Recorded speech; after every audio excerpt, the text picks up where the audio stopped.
சர்ப்பமானது தந்திரமுள்ளதாய் இருந்தது. அது ஸ்திரீயை நோக்கி, நீங்கள் தோட்டத்தில் உள்ள சகல விருட்சங்களின் கனியை புசிக்க வேண்டாம் என்று தேவன் சொன்னதுண்டோ என்றது. ஸ்திரீ சர்ப்பத்தை பார்த்து, நாங்கள் தோட்டத்தில் உள்ள சகல விருட்சங்களின் கனியை புசிக்கலாம், ஆனாலும் தோட்டத்தின் நடுவில் உள்ள கனியை குறித்து தேவன் நீங்கள் சாகாதபடிக்கு இதை புசிக்கவும் தொடவும் வேண்டாம் என்று சொன்னார் என்றார். அப்பொழுது சர்ப்பம் ஸ்திரீயை நோக்கி, நீங்கள் சாகவே சாவதில்லை, இதை புசிக்கும் நாளிலே உங்கள் கண்கள் திறக்கப்படும், நீங்கள் நன்மை தீமைக்கு தேவர்களை கொண்டிருப்பீர்கள் என்று தேவன் அறிவார் என்றது. அப்பொழுது ஸ்திரீயானவள் அந்த கனி, இந்த விருட்சத்தின் கனி புசிக்கும் நல்லது, பார்வைக்கு புத்தியை தெரிவிக்கிறது, இச்சிக்கப்படத்தக்க இருவாய்களை என்று கண்டு அதை பறித்து புசித்து தன் புருஷனுக்கு கொடுத்தார். அவனும் புசித்தான்.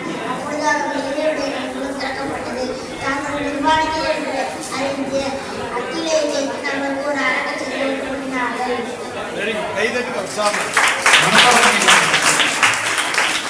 மனப்பாடம் பண்றது பெருசு. கடவுளுடைய வார்த்தையை மனப்பாடம் பண்றது ரொம்ப முக்கியம்.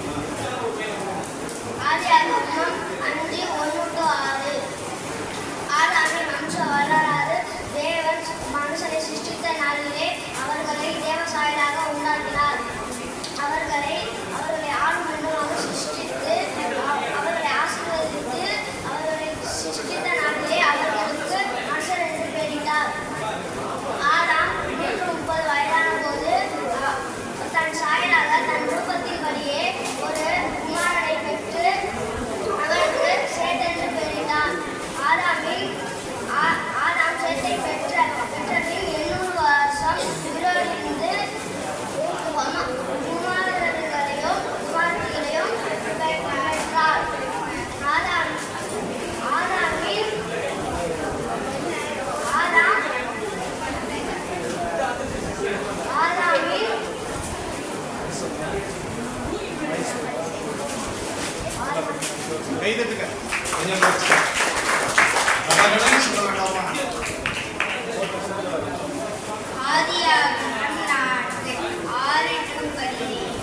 அப்பொழுது கர்த்தர் காயினை நோக்கி, உனக்கு ஏன் எரிச்சல் உண்டாயிற்று? உன் முன்னாடி ஏன் வேறுபட்டது? நீ நன்மை செய்தால் மேன்மை இல்லையோ? நீ நன்மை செய்யாததால் பாவம் வாசற்படி படித்திருக்கும். அவன் ஆசை முனி பற்றி நீ அவனை ஆண்டு கொள்வாய் என்றார். காயின் தன் சகோதரனாகிய ஆபேலுடைய பேசினான். அவர்கள் வயல்வெளியில் இருக்கும் சமயத்தில் காயின் தன் சகோதரனாகிய ஆபேலுக்கு விரோதமாய் எழுப்பி அவனை கொலை செய்தான். கர்த்தர் காயினை நோக்கி, உன் சகோதரனாகிய ஆபேல் எங்கே என்றார். அதற்கு அவன், நான் அறியேன், என் சகோதரனுக்கு நான் காவலாளியோ என்றார்.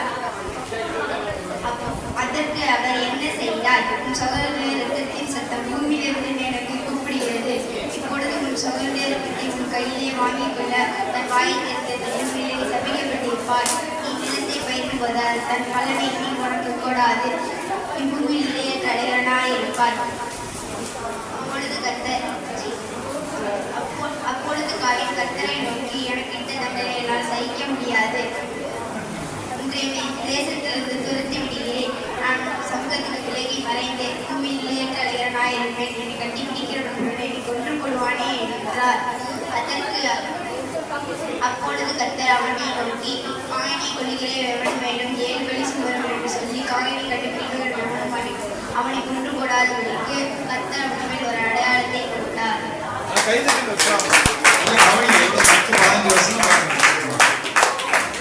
நிறைய படிச்சிருக்காங்க. டைம் இல்லை, நீங்க கேட்காத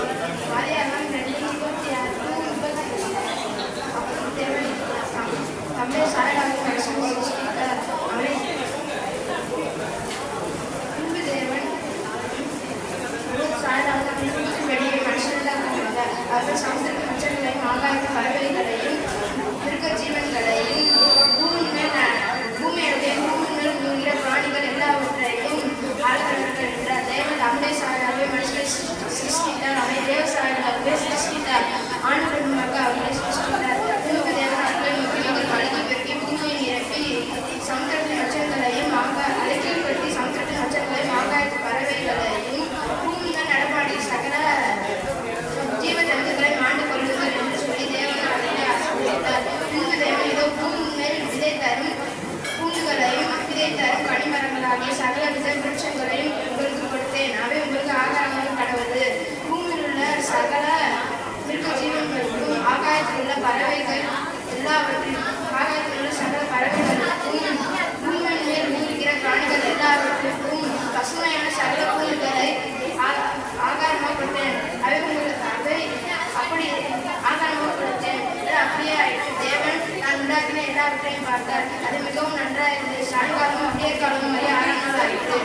கைதட்டுக்கு உற்சாகம். Very good. எல்லாம் இதை கவனிங்க.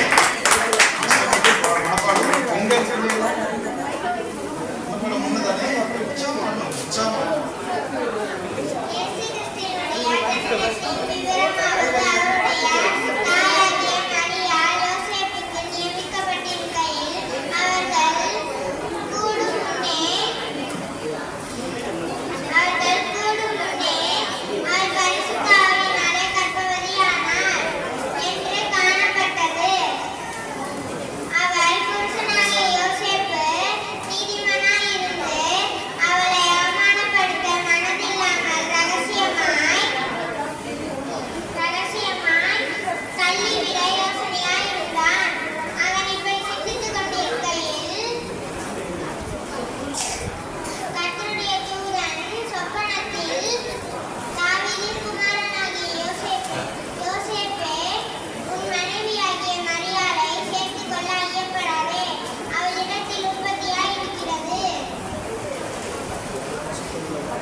கைதட்டுக்கு உற்சாகம்.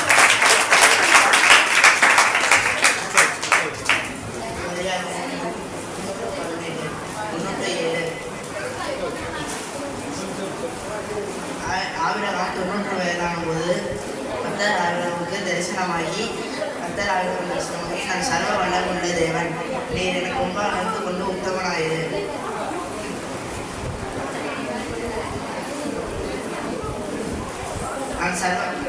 நான் உனக்கும் எனக்கும் நடுவாக என் உடன்படிக்கையை ஏற்படுத்தி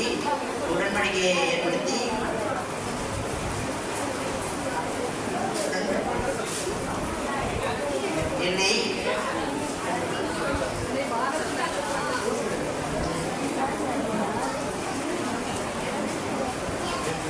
மிகவும் திரளாய் பெருக பண்ணுவேன் என்றார். அப்பொழுது ஆபிரகாம் முகமுற விழுந்து வணங்கினான். முகமுற விழுந்து வணங்கினான். தேவன் அவனோட பேசி, நான் உன்னோடு புரிகிற என் உடன்படிக்கையை ஏற்படுத்தி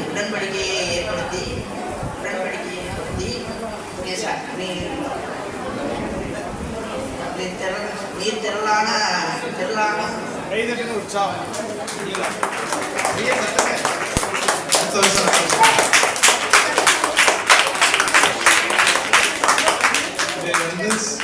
சபையில் ஒரு பெரிய ஆள் செய்கிற வேலையை பூரா மூணு நாலு வேலை செய்யலாம் ஒரு நாளைக்கு.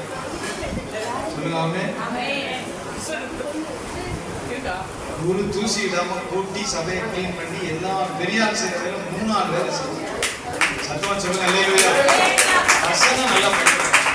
திடீர்னு நாளைக்கு ஒரு பாஸ்டா போனோம்னா இப்படி வசனம் தெரியாம இதுதான் சொல்லுவேன். வேலை கட்டினா எல்லா வேலையும் அப்படி தான் செய்யணும் சபையில். ஆனால் படிக்கணும். சரியா? வசனம் கடகடன்னு சொல்லணும். அடுத்தாரு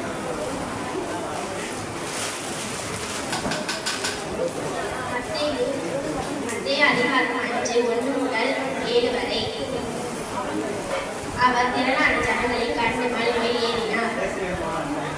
அவர் உட்கார்ந்த பொழுது அவர்களுடைய சீசர்கள் அவரிடத்தில் வந்தார்கள். அப்பொழுது அவர் தமது வாயை திறந்து அவர்களுக்கு உபதேசித்து சொன்னது என்னவென்றால், ஆவியில் எளிமையானவர் பாக்கியவான்கள், பரலோக ராஜ்யம் அவர்களுடையது.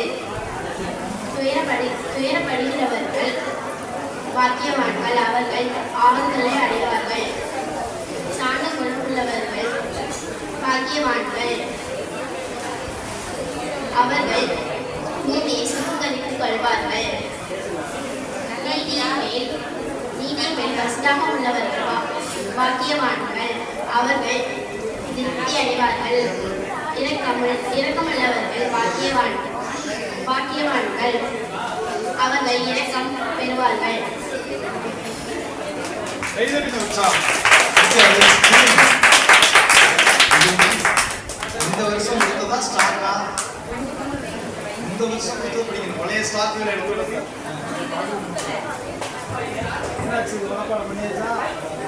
ஆதியாகமம் அதிகாரம் 6 1 முதல் 10 வரை.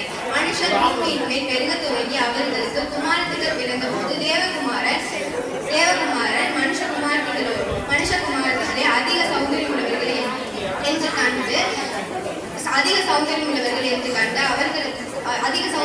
என்று கண்டு அவர்களுக்குள்ளே தங்களுக்கு பெண்களை தெரிந்து கொண்டார்கள். அப்பொழுது கர்த்தர், என் நாவு என்றைக்கும் மனுஷனோடு போராடுகிறதில்லை, என் மாம்சம் தானே அவன் இருக்க போகிற நாட்கள் 120 வருஷம் என்றார்.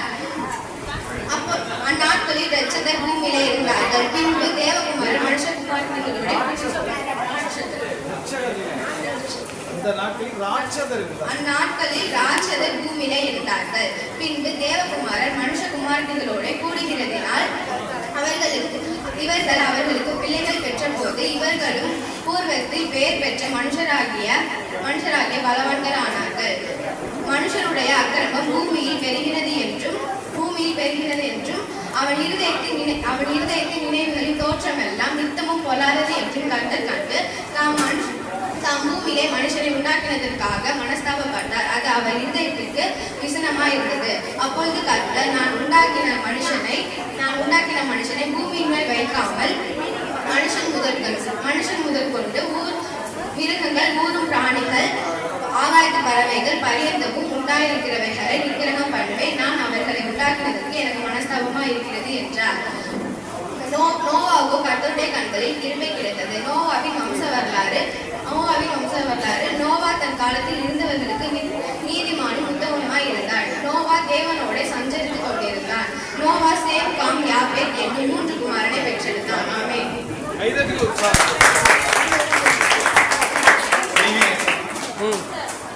தெய்வீக சிங்கப்பூர்ல இருந்து பயன்படுத்தாங்க. எங்க இருக்காரு? அங்க இருக்காரு. இதுல இங்க இல்லையா? அந்த இல்லையா? Okay okay. கட் ஆயிருச்சா? இதுல காட்டுது. சத்தமா இங்க எங்க பார்த்தா வராது. கண்ண முடி கடை காட்டு.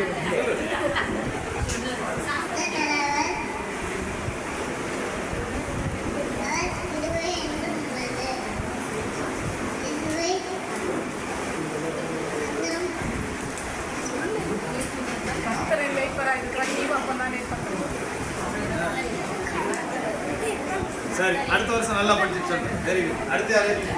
நல்லா கடவுள்னு சொல்லுங்க.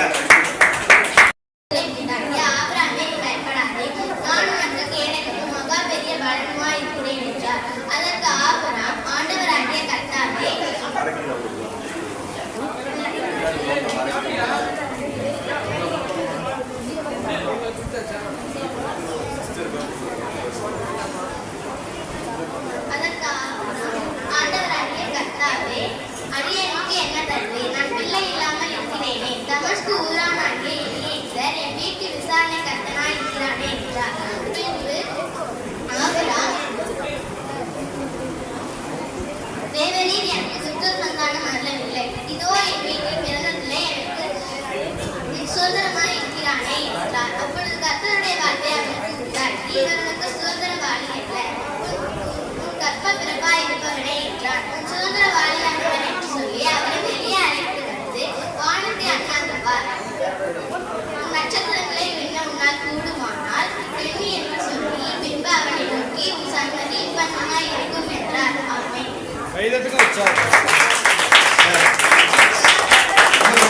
சின்ன பிள்ளைகள்லாம் வரிசையா டான்ஸ் ஆடி ஒரு பழகின டான்ஸ் எல்லாம் ஆடிக்கலாம் சீக்கிரம் போட்டீங்கன்னா எங்கே கரெக்டா இங்கே டைம் இவெல்லாம் வசனம் சொல்லணும். இவங்களுக்குலாம் வசனம் உண்டு தானே? ஆமா, கொஞ்ச நேரம் மிஷினரிகளுடைய பற்றிய வாழ்க்கை வரலாறு சொல்லி சீக்கிரமா கடகடன்னு எனக்கு டைம் இல்லை. சொல்லுங்க. ஆமே. கவனிக்கிறீங்களா? சொல்லுங்க. அல்லேலூயா. நம்ம இன்னைக்கு கிறிஸ்தவரா இருக்கிறோம் என்று சொன்னா ஆமே. இதுக்கு முன்னாடி அஸ்திவாரம் எத்தனையோ பேர் வீர கொடுத்துருக்காங்க. எத்தனையோ பேர் வீர கொடுத்துருக்காங்க. பைபிளை மொழிபெயர்க்க, பைபிளை பிரிண்ட் பண்ண எத்தனையோ பேர் இங்கே வந்திருக்காரு. ஜான் டீபர்டோ, அர்லானந்தர், பிரான்சிஸ் சேவியர், ராக்லாண்ட், எத்தனையோ பேர் வந்து வீர கொடுத்துருக்காங்க. மிஷினரிகளுடைய வரலாறு நமக்கு தெரியும். சீக்கிரமா வாங்க. நேரம் இல்லை எனக்கு எங்கேயுமா அடுத்தடுத்து இல்லையா? Praise the Lord. இன்னைக்கு நம்ம வந்து மிஷனரி கதைகள் பார்க்க போறோம். முதல்ல மிஷனரினா என்னன்னா, ஆண்டவரால் அழைக்கப்பட்டு ஒரு இடத்துக்கு போவாங்க. அந்த இடத்துல எதுவுமே இல்லைன்னா கூட அவங்களால அந்த இடத்துல வந்து ஆண்டவரோட உதவியோட வந்து எல்லாத்தையும் அவங்க செய்வாங்க.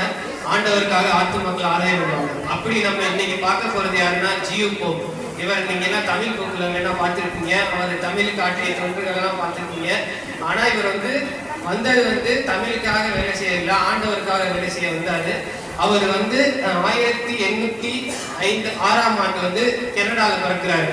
ஸோ அப்ப வந்து அவர் வந்து கனடால பிறந்து தன்னோட 13வது வயதுல வந்து ஆண்டவர் வந்து அவருக்கு வந்து ஊழியத்தை பற்றிய எண்ணத்தை கொடுக்குறாரு. இவர் வந்து முக்கியமா வந்து இவரோட தரிசன பூமி அப்படின்னு பாத்தீங்கன்னா வந்து தமிழ்நாடு தான். இவர் வந்து சிறு வயதுல இருக்கும் போதே வேதத்தின் மேல ரொம்ப ஆர்வமா இருந்தாரு. எப்படின்னா வந்து இங்கிலீஷ்ல இருக்க பைபிள்ல ஏதாவது வந்து குழப்பமா டிரான்ஸ்லேட் பண்ணும்போது மாத்திருக்கலாம்னு சொல்லிட்டு அதுக்காகவே இவர் வந்து லத்தீன் அப்புறம் வந்து கிரேக்க மொழிகளை வந்து படிச்சாரு. ஒரிஜினலா வந்து ஆண்டவரோட வசனத்தை வந்து நம்ம வந்து படிச்சு கத்துக்கணும் அப்படிங்கிறதுக்காண்டி சிறு வயதிலே வந்து அவர் வந்து கிரேக்கமும் லத்தீனும் படிச்சாரு. அதுக்கப்புறம் வந்து ஒரு நற்செய்தி சங்கத்துல சேர்ந்து தமிழ்நாடு வரணும் அப்படின்னு இது பண்ணிட்டு அவர் வந்து கடல் பிரயாணம் பண்ணாரு. கடல் பிரயாணம் பண்ண 8 மாசத்துல வந்து தமிழை வந்து நல்லா கத்துக்கிட்டாரு. இவரை பொறுத்த வரைக்கும் நம்ம ஒரு இடத்துக்கு போறோம்னா அந்த இடத்தோட மொழி தெரிஞ்சாதான் அங்க இருக்கவங்களோட வந்து நல்லா பழகி பேச முடியும், நல்லா ஆண்டவரை பத்தி சொல்ல முடியுன்றதுக்காகவே தமிழை வந்து 8 மாச கடல் பயணத்துல வந்து கத்துக்கிட்டு இங்க ஃபர்ஸ்ட் வந்து சென்னை வந்துட்டாரு. சென்னையில வந்து இவருக்கு வந்து படிப்படியா பயிற்சிகள் கொடுத்து இவர் வந்து தூத்துக்குடி பக்கத்துல இருக்க சாயர்புரம் அப்படிங்கிற பட்டணத்துக்கு அனுப்பினாங்க. இந்த சாயர்புரம் அப்படிங்கிற பட்டணம் என்னன்னா வந்து அந்த காலத்துல யாராவது கிறிஸ்தவர்களால் ரசிக்கப்பட்டா அவங்களுக்கு வந்து ரொம்ப துன்பம் இருக்கும். அப்படி துன்பம் இருக்கும்போது இவங்க வந்து இந்த பட்டணத்துல வந்து இவங்க வந்து இருக்கலாம். ஸோ இந்த பட்டணம் முழுவதுமே அந்த காலத்துல வந்து ஒரு கிறிஸ்தவ வியாபாரி வந்து இந்த பட்டணத்தை முழுவதுமா வந்து வாங்கிட்டாரு. ஏன்னா அந்த காலத்துல வந்து கிறிஸ்தவர்களுக்கு எங்கேயுமே பாதுகாப்பு இல்லாதனால ரொம்ப துன்பப்படுத்துறதுனால இவங்களுக்கு ஏதாவது பிரச்சனைனா இவங்க இந்த பட்டணத்துல வந்து அடைக்கலாம், இந்த பட்டணத்துல வந்துக்கலாம். ஸோ ஜியூ போப் வந்து அந்த பட்டணத்துல வந்து ஊழியம் செஞ்சுக்கிட்டு இருக்காரு. ஊழியம் செஞ்சு இவரோட ஊழியம் எப்படின்னா வந்து யாராவது எதிர்த்தா கூட அவங்களோட எதிர்ப்புகளையும் தாண்டி இவர் வந்து தாழ்மையா வந்து ஊழியம் செய்வாரு. இவர் வந்து ஒரு ஊழியம் செய்யறது மட்டும் இல்லாம இவர் வந்து ஊழியர்களை உருவாக்கும் போது இவர் அவங்க கூட போய் நின்று இப்படி ஊழியம் செய்யணும் அப்படின்னு இவர் அவங்களோட சேர்ந்து நின்று வந்து ஊழியம் செய்வார். ஒரு தடவை இப்படி இவர் ஒரு கிராமத்துக்கு போகும்போது இந்த கிராமத்துக்குள்ளே இவர் வரக்கூடாது தடை போட்டுறாங்க. தடை போட்டாலும் அவர் வந்து தடையும் மீறி அங்க போய் இது பண்ணிட்டு இருக்கும்போது ஒரு அம்மா வந்து சாணியை கலந்து இவர் மேல வந்து இவர் பிரசங்கம் பண்ணிட்டு இருக்கும்போது சாணியை கலந்து ஊத்திட்டாங்க. அப்படி சாணியை கலந்து ஊத்துனதையும் இவர் பொருட்படுத்தாம பிரசங்கம் முடிக்கிற வரைக்கும் அந்த சாணியோட அந்த இது நாட்டத்தோட நின்று அவர் வந்து ஆண்டவரோட வார்த்தையை எல்லாருக்கும் சொன்னார். சொல்லிட்டு திரும்ப அந்த கிராமத்துக்கு போகும்போது அந்த பெண்மணியும் அவரோட குடும்பத்தார் முழுவதும் ரட்சிக்கப்பட்டு இப்படி அந்த சாயர்புரத்தை சுற்றிலும் ஒரு 96 சபைகள் வந்து நிறுவப்பட்டுச்சு அவரோட ஊழியத்தால. 1000க்கும் மேற்பட்ட விசுவாசிகள் வந்து அவர் வந்து ஞானஸ்தானம் கொடுக்க வந்து ஆயத்தமானாங்க. ஸோ அதுக்கப்புறம் வந்து அவர் வந்து உடம்பு சரியில்லாம வந்து திரும்ப வந்து இங்கிலாந்து போயிட்டாரு. இங்கிலாந்து போய் அங்க கல்யாணம் பண்ணி திரும்ப வந்தார். திரும்ப வரும்பொழுது அவர் வந்து தஞ்சாவூருக்கு அனுப்புனாங்க. தஞ்சாவூர்ல வந்து அவர் ஊழியம் பண்ணிட்டு இருக்கும்போது அங்க இருக்கக்கூடிய சபை, அந்த சபையில வந்து ஜாதி, நாங்கள் பெரிய ஜாதி கீழ் ஜாதி அப்படின்ற ஜாதி முறைமைகளை பார்த்து ஜாதிப்படி இருந்தாங்க. ஜாதிப்படி கட்சிகள் ஆரம்பிச்சு சபைக்குள்ள வந்து இந்த மாதிரி பாகுபாடுகள்லாம் இருக்கக்கூடாது அப்படின்னு இவர் வந்து சொன்னார். இவர் சொல்றதை கேட்காம அங்க இருந்த மேல் ஜாதியினர் வந்து அவர் இருந்த நற்செய்தி சங்கத்துக்கு வந்து லெட்டர் அனுப்பி இந்த மாதிரி போதகர் வந்து இந்த மாதிரி பண்றாரு சரியில்லை அப்படின்னு சொல்லி அவர் வந்து அவர்கிட்ட வந்து அவருக்கு எதிராக வந்து இவங்க வந்து லெட்டர் அனுப்புறாங்க. அதை பார்த்த நற்செய்தி சங்கம் வந்து நீங்க வந்து அந்த பெரும்பான்மையானவங்களுக்கு ஆதரவு கொடுங்க அப்படின்னு சொல்லி இவர்கிட்ட சொல்லியிருக்காங்க. இவர் வந்து இந்த நற்செய்தி சங்கத்துல எவ்வளவு வருஷம் இருந்தாருன்னா ஒரு 16 ஆண்டுகள் இருந்தார். 16 ஆண்டுகள் இருந்த ஒரு இடத்துல அந்த சங்கத்துல இருந்து இவர் வந்து இந்த மாதிரி ஏற்றத்தாழ்வு இல்லை அப்படின்னு இவருக்கும் அவருக்கும் கருத்துப்பாடு ஏற்பட்ட உடனே இவர் வந்து அந்த இடத்துல விலகிட்டார். விலகி மாட்டு வண்டியில வந்து ஊட்டிக்கு போறாரு. இவரும் அவர் குடும்பம் அவரோட 5 குழந்தைகள் வந்து மாட்டு வண்டியில வந்து ஊட்டிக்கு போறாங்க. ஊட்டியில் வந்து கொஞ்சம் அவர் இருந்த சூழ்நிலைக்கு ஏற்ற மாதிரி குளிராக இருந்ததுனால நிறைய யூரோப்பியர்களுக்கு வந்து சிறை தண்டனை கொடுக்கப்பட்டவர்கள் கொஞ்சம் பேர் யூரோப்பில் இருந்தாங்க. அவங்களுக்கு வந்து இவர் வந்து சுவிசேஷத்தை சொல்லி அங்கே ஒரு பள்ளிக்கூடமாக ஆரம்பித்தார். இப்படி இவர் வந்து பல இதில் சேர்ந்து தன்னோட வயசான காலத்தில் திரும்ப லண்டன் போய் அங்கே ஆக்ஸ்போர்ட் பல்கலைக்கழகத்தில் வந்து நிறைய லாங்குவேஜஸ் வந்து சொல்லி கொடுத்துருக்கோம் ப்ரொஃபஸர். இந்த கதைகளிலிருந்து நமக்கு, இந்த சாட்சியிலேருந்து நமக்கு என்ன தெரியுதுன்னா, நம்ம வந்து ஆண்டவருக்காக இந்த எந்த ஒரு சூழ்நிலையிலையும் நம்ம வந்து ஆண்டவருக்காக நிற்கணும். நீதியின் படி நம்ம எதிராக இருக்கவங்க என்ன பண்ணாலும் அவர் வந்து நீதியில் என்ன மாதிரி நம்மளும் நடக்கணும். இது வந்து ஜியு பற்றிய கதை. இன்னொரு கதை வந்து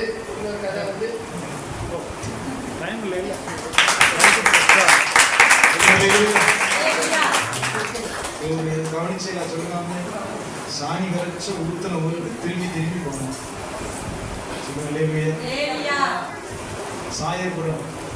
சாயர்புரம்னா தூத்துக்குடியில் 96 கிராமங்கள் சுற்றிலும் கிறிஸ்தவர்கள் ஆனார்கள். 1000 பேருக்கு ஞானசானம் விளையாட்டு. சொல்லுங்க, ஒரு மெழுகுதிரி கரைந்தா தான் வெளிச்சம்.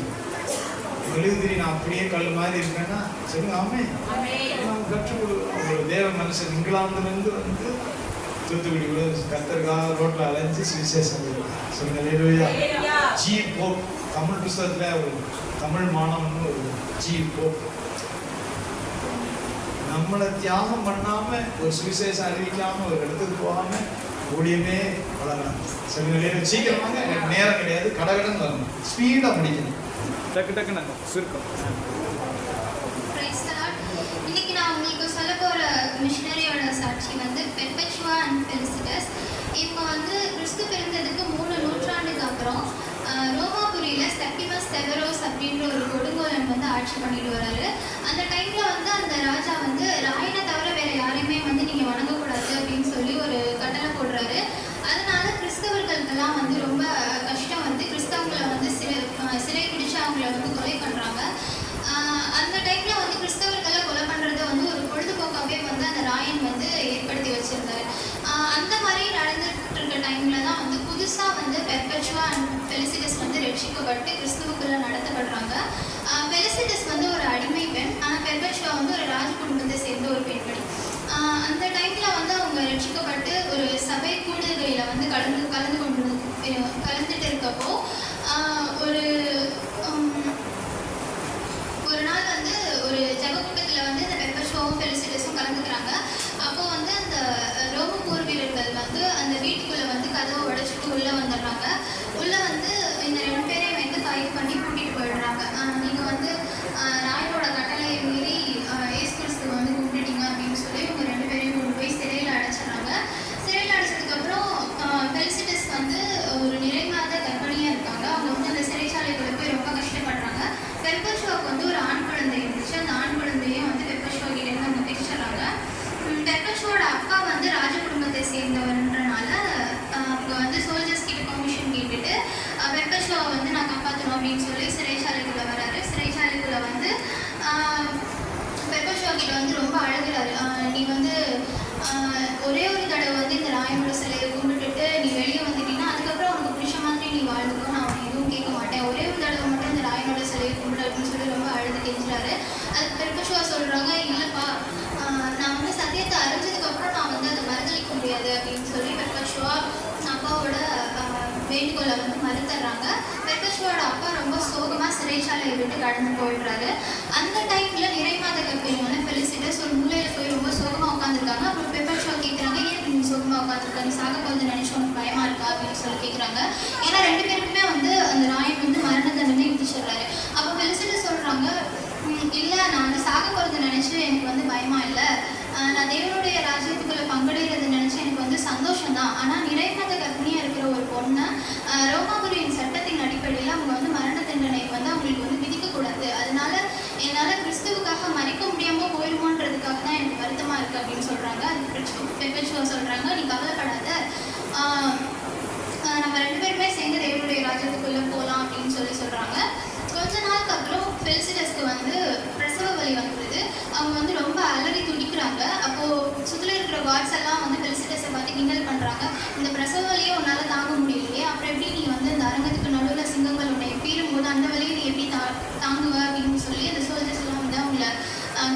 பண்றாங்க. அதுக்கு பெலிசிட்டர் சொல்றாங்க, இப்போ துன்பப்படுற வழி வந்து என்னோடது, ஆனா தேவனுக்காக நான் மரிக்கும் போது அவருடைய ராஜ்யத்துக்கு போறேன் அப்படின்ற சந்தோஷத்துல வந்து தேவன் எனக்குள்ள இருந்து துன்பப்படுவாரு. ஸோ நான் அந்த மரணத்தை வந்து சந்தோஷமா ஏற்றுக்குவேன் அப்படின்னு சொல்லி பெலிசிட்டர் சொல்றாங்க. கொஞ்ச நேரத்துல அவங்களுக்கு குழந்தை பிறக்குது. குழந்தை பிறந்த கொஞ்ச நேரத்திலே அந்த குழந்தைய வந்து பெலிசிட்டஸ் கிட்ட இருந்து பிரிச்சு ரோம போர் வீரர்கள் வந்து கொண்டு போயிடுறாங்க. இப்படியே சிறைச்சாலையில் இருந்துட்டு இருக்காங்க. கொஞ்ச நாளுக்கு அப்புறம் மரண தண்டனை நிறைவேற்றப்பட்ட நாள் வருது. இவங்க 2 பேரையும் வந்து அந்த அரங்கத்துக்கு அந்த போர் வீரர்கள் வந்து கொண்டு போறாங்க. ஒரு பெரிய அரங்கத்துல ஏராளமான ஜனங்கள் சுத்தி உட்கார்ந்துருக்காங்க. இந்த 2 பெண்களும் வந்து அந்த அரங்கத்துக்கு நடுவில் போய் நிற்கிறாங்க. மிருகங்கள் அவிழ்த்து விடப்படுது. ஒரு பெரிய சிங்கம் வந்து பெர்பெச்சுவாமியில வந்து பாயுது. ஆனால் வந்து அவங்க 2 பேரையும் அந்த சிங்கங்கள் வந்து கொலை பண்ணாமல் அவங்கள காயப்படுத்திட்டு மறுபடியும் கூண்டுக்குள்ள வந்து அடைக்கப்படுது. அப்போ வந்து 2 காவலர்கள் அந்த 2 பெண்களையும் கொல்றதுக்காக அந்த அரங்கத்துக்குள்ள வராங்க. வந்துட்டு அந்த காவலர்கள் பெர்பெச்சுவா பக்கத்தில் வந்து நின்றுட்டு அவரை வந்து தயங்கி கொலை பண்ணாமல் தயங்கி பின்னாடி நிற்கிறாரு. அப்போ பெர்பெச்சுவா சொல்கிறாங்க, நீ தயங்காத, உன்னோட கடமையை பண்ணு, நான் தேவனுடைய ராஜ்யத்துக்குள்ள போகிற ரொம்ப சந்தோஷமுள்ளவளாக இருக்கேன் அப்படின்னு சொல்கிறாங்க. அதுக்கப்புறம் அந்த காவலர்கள் வந்து இவங்க 2 பேரையும் கொலை பண்ணிடுறாங்க. அந்த அரங்கத்துக்கு நடுவில் ஜனங்களுடைய கேலிக்கு நடுவில் இவங்களுடைய உடல்கள் வந்து அந்த அரங்கத்தில் விழுகுது. இவங்க வந்து இறந்து போயிட்டாங்க அப்படின்னு சொல்லி மக்கள் நினைக்கிறாங்க. ஆனால் உண்மையாகவே இந்த 2 பெண்களும் தேவனுடைய ராஜ்யத்தில் வந்து ரொம்ப சந்தோஷம் உள்ளவங்களாம் மறுமைக்குள்ளே பிரவேசிச்சாங்க. நம்மளுடைய வாழ்க்கையிலே கூட நம்ம சின்ன சின்ன துன்பங்கள், சோர்வுகள், இல்லை நம்ம ஜெபம் கேட்கப்படாமல் தாமதமாக இருக்கலாம். இந்த மாதிரி சூழ்நிலைகளை பார்த்து நம்ம வந்து சோர்ந்து போய் ஜெப கூட்டத்துக்கு வராமையோ இல்லை தேவனை நோக்கி ஜெபிக்காமையோ நம்ம நிறைய நேரம் வந்து சோர்ந்து போய் இருந்துடுறோம். ஆனால் இந்த மிஷனரிகளை பார்க்கும்போது இவங்க எல்லாத்தையுமே இழந்துட்டாங்க. சின்ன வயசுல வந்து 22 வயசு தான் பெர்பெச்சுவாக்கும். பெலிசிட்டஸோட வயது வந்து குறிப்பிடப்படலை. கிட்டத்தட்ட அவங்களுக்கு பெர்பெச்சுவாவோட வயசு தான் இருக்கும். அந்த வயசுலேயே வந்து கணவனை இழந்து, குடும்பத்தை இழந்து, ராஜ குடும்பத்தோட அந்த சௌகரியமான வாழ்க்கையை இழந்து பெலிசிட்டஸ் வந்து பிறந்த உடனே அந்த பச்சிளம் குழந்தை இந்த பெலிசிட்டஸ்லேருந்து பிரிச்சுட்டாங்க. இந்த மாதிரி நிறைய இழப்புகளை சந்திச்சதுக்கு அப்புறமும் தேவனுக்காக தன்னுடைய உயிரை தியாகம் பண்ணுறதுக்கு கூட தயங்காமல் ரொம்ப சந்தோஷமாக இந்த 2 பெண்களும் போய் நின்னாங்க. அவங்களோட விசுவாசத்திலேருந்து நம்ம கற்றுக்கணும். நம்ம எவ்வளோதான் இழந்திருந்தாலும், சோர்வாக இருந்தாலும், நம்மளுடைய ஜெபம் கேட்கப்படாமல் இருந்தாலும் தேவனிடத்தில் நம்மளோட விசுவாசம் குறையாமல் இருக்கணும். கர்த்தருக்குள்ள நம்ம சந்தோஷமாக எப்பவும் இருக்கணும்.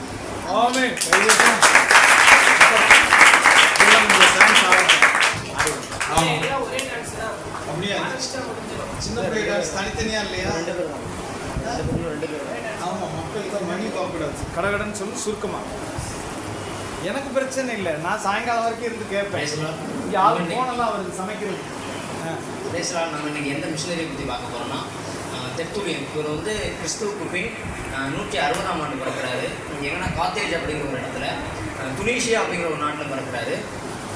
ஆதி திருச்சபையை திறம்பட நடத்தின நிறைய தலைவர்கள் இருக்காங்க. அவங்களெல்லாம் என்ன சொல்லுவாங்கன்னா திருச்சபை தந்தையார் அப்படின்னு சொல்லுவாங்க. அதில் முக்கியமாக குறிப்பிடத்தக்க ஒருத்தர் தான் இந்த தெர்த்துலியன். இவரோட பெற்றோர் வந்து ஒரு அந்நிய தெய்வங்களை வணங்குகிற ஒரு பெற்றோர் இடத்துல தான் ஒரு 160ஆம் ஆண்டு துனிஷியாவில் பிறக்கிறாரு. இவரோட தந்தை வந்து ஒரு போர் வீரர். அதனால் இவர் வந்து சகல திறமைகளுக்கும் வளர்க்கப்படுறாரு. அதுக்கப்புறம் இவர் வந்து வழக்கறிஞர் படிப்பை கொடுத்து அப்புறம் வழக்கறிஞராக செயல்படுறாரு. சுமார் 193ஆம் ஆண்டு இவரோட வாழ்க்கையில் வந்து ஒரு மாற்றம் ஏற்படுது. என்னென்னா இவர் வந்து ஆண்டவர் தன்னோட வாழ்க்கையில் ஏற்றுக்கிறாரு, இயேசுவை தன்னோட ரட்சகரை ஏற்றுக்கிறாரு. அதுக்கப்புறம் அன்னையிலிருந்து ஆண்டவருக்காக வாழணும் அப்படின்னு சொல்லி ஒரு சிறந்த தொண்டராக ஆண்டவர் பின்பற்ற ஆரம்பிக்கிறாரு. சுமார் 197ல் இவர் வந்து ஒரு குரு அபிஷேகம் பண்ணப்படுறாரு. இவர் வந்து ஒரு சிறந்த சிந்தனையாளர், ஒரு தர்க்கவாதி. இவர் வந்து கிட்டத்தட்ட 31க்கும் அதிகமான புஸ்தகங்கள் எழுதியிருக்காரு. இவர் வந்து ஒரு கத்தோலிக்க சபையை சார்ந்தவர். அவர் வந்து கத்தோலிக்க சபையிலேருந்து பிரிஞ்சு ஒரு புது வகையான சபையை வந்து இவர் வந்து ஆரம்பித்தார். அதை ஃபாலோ பண்ணுறவங்க என்ன சொல்லுவாங்கன்னா தெர்த்துலியர்கள் அப்படின்னு சொல்லுவாங்க. சபைக்குள்ள திருத்துவத்தை ட்ரினிட்டி அப்படிங்கிற ஒரு இறை சிந்தனையை கொண்டு வந்தவர் இந்த தெர்த்துலியன். இவர் வந்து ஆண்டவரை பற்றி போதிக்கிறதுல வந்து ரொம்ப சிறப்பானவர். புரிந்து கொள்ள முடியாத பகுதியையும் எளிமையாக எல்லாருக்கும் புரிய வைக்கிறதுல வந்து ரொம்ப சிறந்தவர் வந்து இந்த தெர்த்துலியன்.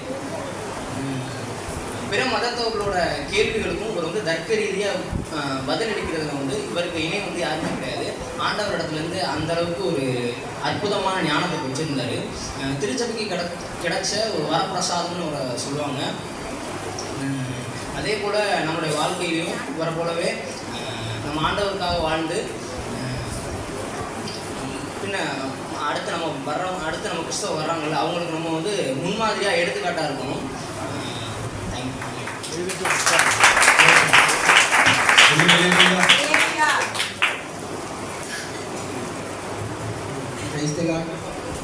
இங்கே நம்ம வந்து ஏமி கார்மிக்கல் அப்படிங்கிறவங்க பற்றி அவங்களோட வாக்கியம் வந்து சொல்கிறாங்க. அன்பு கூறாமல் கொடுக்க முடியும், ஆனால் கொடுக்காமல் அன்பு கூற முடியாது அப்படிங்கிற ஒரு வாக்கியத்தை எழுதுவாங்க. ஏமி கார்மிக்கலோட மொத்தம் 10 பேர் அவங்க குடும்பத்தில் பிறக்கிறாங்க. அதில் ஏமி கார்மிக்கல் வந்து சிறு வயசுலேயே ஆண்டவரை வந்து தன்னுடைய சொந்த ரட்சகராக எடுத்துக்கிட்டாங்க. அப்போ அவங்க சிறு வயசாக இருக்கும்போது அவங்க அப்பா அவங்க வந்து மதிக்கிறாங்க. அப்போ வில்லியம்ங்கிற ஒருத்தர் வந்து ஏமி எடுத்து வளர்க்குறாரு. ஏமியோட தகப்பனாகவும் ஆவிக்குரிய தகப்பனாகவும் இருந்து அவங்கள வந்து வழி நடத்துகிறாரு ஏமி வந்து அப்சன் டைலரோட வந்து பிரசங்கத்தை ரொம்ப அவரோட சாட்சியை ரொம்ப கவனிக்கும் போது ஒரு நாள் ஆண்டோடைய சத்தம் கேட்குறாரு சாயந்தர வேலையில், நீ வந்து ஊழியத்துக்கு புறப்பட்டுக்கோ அப்படின்னு சொன்ன அந்த வார்த்தையை கேட்டு ஏமி வந்து புறப்பட்டு இலங்கைக்கு வராங்க. இலங்கையில் வந்து ஒரு வருஷம் ஊழியத்தை பண்ணிட்டு இருக்கும்போது ஆண்டவர் வந்து ஒரு தரிசனத்தை காட்டுறாரு ஏமிக்கு. ஒரு மலையின் மேலே வந்து அநேக ஜனங்கள் போகிறாங்க. போகிறப்ப யாரும் அந்த மலையோட உச்சி அடையாமல் எல்லாரும் பாதியிலே கீழே வந்து மறித்து போகிறாங்க. இப்போ ஆண்டவர் சொல்கிறாரு, நீ தமிழ்நாட்டுக்கு போ அப்படின்னு சொல்கிறப்ப ஏமி வந்து திருநெல்வேலியில் உள்ள டோனாவூருக்கு வராங்க. டோனாவூரில் வரப்ப அங்கே பார்த்தா தேவதாசி முறை அப்படிங்கிற ஒரு முறை வந்து அப்போ கடைபிடிக்கப்பட்டுச்சு. சின்ன குழந்தைகள், பெண்கள் எல்லாரும் வந்து கோயிலுக்கு நேர்ந்துவிடப்பட்டவர்களாக இருந்தாங்க. அப்போ ஏமி வந்து அதை கண்டு ரொம்ப கோவப்பட்டு அதுக்காண்டி எதிர்த்து முன்னாடி போனாங்க. ஏமி வந்து ஒரு சின்ன பிள்ளைய வந்து அந்த மக்கள் வந்து ரொம்ப துன்புறுத்துனாங்க. அப்படின்னா கோயிலுக்காண்டி நேர்ந்து விடுறதுக்காண்டி அந்த பிள்ளைய விடும்போது அந்த பிள்ளை வந்து அது வேணாம்னு சொல்லிட்டு பயந்து ஏமிக்கிட்ட வந்தப்ப ஏமி வந்து அதை எதிர்த்து அந்த ஜனங்களை வந்து அதட்டினாங்க. அப்போ ஏமி வந்து ஒரு அப்போ டோனாவூரில் வந்து டோனாவூர் மிஷன் அப்படிங்கிற ஒரு மிஷனை வந்து துவங்குறாங்க. அப்போ அங்கே ஒரு ஆயிரக்கணக்கான மக்களை வந்து அவங்க அனாதை பிள்ளைகள், ஆதரவற்ற குழந்தைகள், அப்புறம் தேவதாசி முறைக்காண்டி விடப்பட்ட பிள்ளைகளை வந்து எடுத்து ஏமி காரணத்தில் வந்து வளர்க்குறாங்க. இப்போ வந்து அவங்களுக்கு வந்து ஒரு நோய் இருக்காது, என்னன்னா வந்து நரம்பு தளர்ச்சி அந்த மாதிரி அப்படிங்கிறப்ப ஏமியால் ரொம்ப இது பண்ண முடியாது. ஏமியோட 58 வருஷம் இந்தியாவில் வந்து ஊழியம் செஞ்சு கொஞ்ச நாளைக்கு அப்புறம் அவங்களுக்கு ஒரு இடத்துல விழுந்து அவங்களோட இடுப்பெலும்பு உடையுது. அதோட அவங்க படுக்கை ஆயிடுறாங்க. ஏமியோட படுக்கையிலையும் அவங்க வந்து 38 புஸ்தகங்களை வந்து எழுதி அந்த மக்களுக்காண்டி ஊழியம் செஞ்சு இன்னும் வந்து திருநெல்வேலி டோனாவூரில் வந்து அவங்களோட மிஷன் இன்னும் நடந்துகிட்டு இருக்கு. ஆண்டவர் வந்து அவங்கள பயன்படுத்தி அவங்க வந்து தகப்பனே இல்லாமல் வளர்ந்துருந்தாலும் ஆண்டவருடைய வார்த்தையை கேட்டு அவங்க சித்தத்தின்படி வந்து நம்ம தமிழ்நாட்டில் பல பாடுகளையும் கஷ்டங்களையும் சகிச்சு இப்போ தமிழ்நாட்டில் தேவதாசி முறை அப்படிங்கிற ஒரு விஷயத்தை வந்து எதிர்த்து நின்று போராட பெண்மணி வந்து ஏமி கார்மிக்கல். அவங்க சொல்கிறாங்க ஒரு வசனம் வந்து, அன்பு கூறாமல் கொடுக்க முடியாது, ஆனால் கொடுக்காமல் அன்பு கூற முடியாது அப்படின்னு சொல்கிறாங்க. ஆமென்.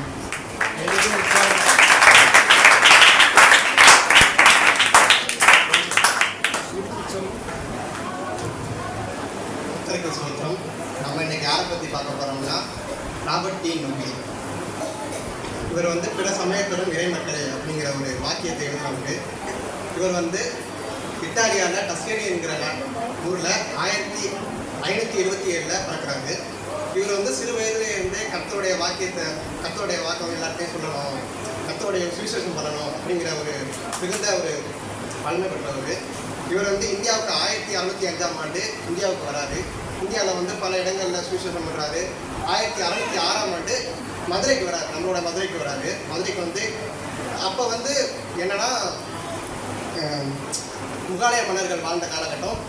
உயர்ஜாதி மக்கள்கள் மட்டும்தான் வாழணும், கிறிஸ்தவர்கள் எங்கேயுமே இருக்கக்கூடாது அப்படிங்கிற வாழ்ந்த காலகட்டத்தில் இவர் வந்து எல்லா இடங்கள்லையும் போயிட்டு சுவிசேஷம் பண்ணுறாரு. கத்தரை பற்றி எல்லா இடங்கள்லையும் போய் சொல்கிறாரு. ஆனால் எந்த மக்களுக்குமே இவர் சொல்கிறத கேட்கல. இவர் சொல்கிறத ஒரு பொருட்டாகவே எடுத்துக்காமல் எல்லா இடங்கள்லையும் போயிட்டு இவர் சொல்கிறது வந்து ஒரு பொருட்டாகவே எடுத்துக்காமல் இவன் என்ன ஒரு லூஸ் மாதிரி வளரிட்டு இருக்கான், அந்த மாதிரி மைண்ட் செட்டில் வந்து மக்கள்கள்லாம் இருந்தாங்க. ஆனால் ராபர்ட் டி நொபி எப்படின்னா அதெல்லாம் ஒரு பொருட்டாகவே எடுத்துக்காமல் கர்த்தர் யாருன்றதை எல்லாத்தையும் போய் சொல்லணும். கர்த்தர் வந்து நிறைய இடங்களில் வந்து கர்த்தர் யார் என்பதை எல்லாருமே புரிஞ்சுக்கணும், கர்த்தருடைய வழியில் எல்லாரும் போகணும் அப்படிங்கிறதுல அதில் வந்து ஒரு முக்கியமாக ஒரு இதாக இருந்தார். ஞானஸ்தானம் அதில் வந்து நிறைய பேர் சில மக்கள்கள் வந்து ஞானஸ்தானம் பெற்றுக்கிட்டாங்க. அதுவும் இல்லாமல் கர்த்தர் யார் என்பதை முழுமையாக அறிஞ்சுக்கிட்டாங்க. இந்த ராபர்ட் டீ நபி வந்து லத்தீன், தெலுங்கு அது போன்ற பல மொழிகளை வந்து கைத்தேர்ந்தவராக இருந்தாங்க. அது மட்டும் இல்லாமல் பல மொழிகளை கற்றிருந்தாங்க, பல இடங்களில் போய் சுவிசேஷம் பண்ணாங்க. 1656ஆம் ஆண்டு இந்த ராபர்ட் டீ நபி வந்து இறந்து போகிறாங்க. இவரோட இந்த கதையில் நம்ம என்ன புரிஞ்சுக்க வேண்டியதுங்கிறது என்னவென்றால், நம்ம ஜாதி மக்கள்கள், நம்மளோட மக்கள், கிறிஸ்தவ மக்கள்கள் வந்து நம்ம எல்லாருமே அறிஞ்சுக்கிட்டோம், நம்ம எல்லாருமே ஒன்றா இருக்கோம். அதுபோல் பல ஜாதி மக்கள்களும் கர்த்தரை அறிஞ்சுக்கணும், கர்த்தருடைய வார்த்தையை அறிஞ்சுக்கணும், கர்த்தருடைய வழியில் நடக்கணும் அப்படிங்கிறது தான் இந்த கதையோட.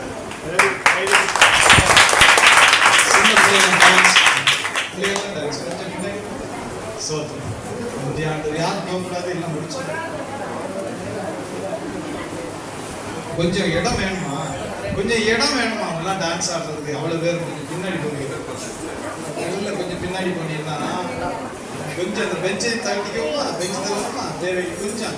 வீட்டுக்கு போயிடக்கூடாது, இந்த டான்ஸ் முடிச்சோன்னு போகும். வீட்டுக்கு வச்சிடல, பிள்ளைகள்லாம் டான்ஸ் ஆடுறதுலாம் இதெல்லாம் தூக்கி வச்சுக்கோமா, இங்கே வச்சுக்கோமா, வேற கிடைச்சு சோத்திரம்.